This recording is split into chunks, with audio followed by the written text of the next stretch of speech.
मैं उस घर से ताल्लुक रखता हूँ जहाँ मैंने बचपन से लेके आज तक ये सारे जख्म जो यहाँ अलग अलग लोगों के लगे हैं, मेरे सीने में ये सारे जख्म एक साथ लगे हुए हैं। मेरे घर में भी मेरा भाई मारा गया है, मेरा भाई भी आज तिहाड़ में 9 साल से बंद है।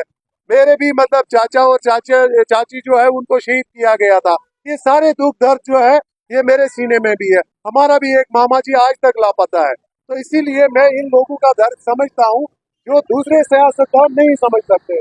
दूसरे सियासतदानों की जो सियासत है वो कुर्सी के लिए लड़ाई है, वो इक्तदार के लिए लड़ाई है। लेकिन मेरी लड़ाई जो है, मेरी लड़ाई मुस्तकबिल की लड़ाई है। और मैं चाहता हूँ कि मुस्तकबिल में खासकर पलालन को लेके, अपनी कॉन्स्टिट्यूंसी को लेके एक ऐसी पॉलिसी हम तरतीब दे जो पूरे जम्मू कश्मीर के अवाम को राहत पहुंचाने में हम कामयाब हो जाएंगे उस पॉलिसी के जरिए। इसीलिए मेरी हमेशा से यही गुजारिश है यहाँ के नौजवानों से कि जिसको भी आप नुमाइंदा चुनते हो सोच समझ के चुनो, उसके एजेंडा को देखो।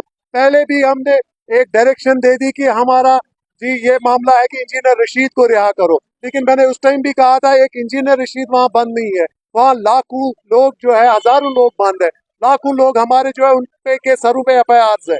और हम सबके लिए एक पॉलिसी हमने तरतीब देनी है, उसके लिए हमने लड़ाई लड़नी है। और वो तभी मुमकिन है जब हम एक साथ होके इस पॉलिसी के लिए किसी को नुमाइंदा अपना बनाएंगे। सर बहुत बहुत शुक्रिया, आपने मुझे मौका दिया यहाँ पे बात करने का। एक्चुअली मैं आज कैंपेनिंग के मामले में पलाहलन आया हुआ हूँ और मेरी पलाहलन में आने का मुद्दा और मकसद तो वाजिया है कि हम भी लोगों को ये बात समझाना चाहते हैं कि आप उस नुमाइंदे को चुने, उसको आगे बढ़ाएं जो आपके दुख दर्द को समझता हो। और मेरी कैंपेनिंग जो है, आपको मालूम है पहले से मेरी कैंपेनिंग जो है, मैं अल्टरनेट पॉलिटिक्स करता हूं और मेरी कैंपेनिंग भी एक अल्टरनेट कैंपेनिंग है।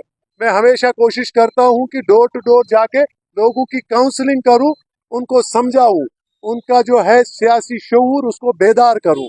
तो मेरी कैंपेनिंग का मामला जो रहता है हमेशा ऐसा ही रहता है। मैं ढोल नगारे में विश्वास नहीं करता हूँ। लोग यहाँ के क्या चाहते हैं वाजिया है कि लोकसभा इलेक्शन में भी मेरा एजेंडा यही था कि मैं कहता हूं कि सबसे बड़ा चैलेंज जो हमारे कौम के सामने इस टाइम है वो हमारा मुस्तकबिल है, वो हमारा फ्यूचर है। हमारे फ्यूचर जो है हमारा नौजवान है। और हमारा जो ये नौजवान है ये 1, 2 या 4 नहीं है, ये लाखों की तादाद में है। और ये लाखों की तादाद जो है ये हाफ ऑफ द पॉपुलेशन है। और जब हाफ ऑफ द पॉपुलेशन कहीं पे इन सारे मामलात में फंसी रहेगी, इनके जहन जो स्ट्रेस में रहेंगे, इन पे जो डिप्रेशन रहेगा, तो कहाँ से मुमकिन है कि पीस, प्रोग्रेस और प्रॉस्पेरिटी की हम बात करें। रही बात पलालन की, मैंने पलालन वालों से उस टाइम भी गुजारिश की थी, आज भी मैं नौजवानों और आवाम से यहाँ पे बिलखुसूस गुजारिश करता हूँ कि आप उस नुमाइंदे को आगे चुने जो आपका दुख दर्द समझ सकता हो। कमियों की बात है, ये कॉन्स्टिट्यूंसी जो है हमेशा से मैं कहूँगा महरूम रही है उन तरक्कियों से, वो मामलात से महरूम रही है, क्योंकि यहाँ के सियासतदानों ने कभी भी इस चीज पर ध्यान नहीं दिया है कि आम आदमी की जो बेसिक फैसिलिटीज है उसको हम कैसा ठीक करेंगे, आम आदमी के जो मुश्किलात हैं उनको हम कैसे उन मुश्किलात से निकालें। मैनिफेस्टोज तो ये इलेक्शन के टाइम में देते हैं, लेकिन अमलाने के लिए ये फिर कभी दिखते ही नहीं है 5 साल तक वो मामले। लेकिन जो है उन मामलों को मैं कहता हूँ उनको हम साथ साथ भी कर सकते हैं, जैसे बिजली का मामला है, पानी का मामला है, सड़कों का मामला है, कॉन्स्टिट्यूंसी डेवलपमेंट का मामला है, वो चीजें भी हम साथ साथ करेंगे।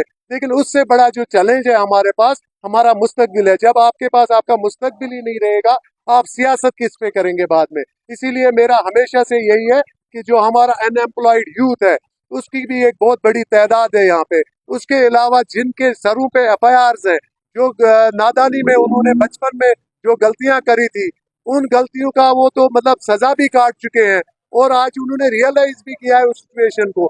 आज वो चाहते हैं कि इस डेमोक्रेटिक सेटअप का हिस्सा बने, इस प्रोसेस का हिस्सा बने।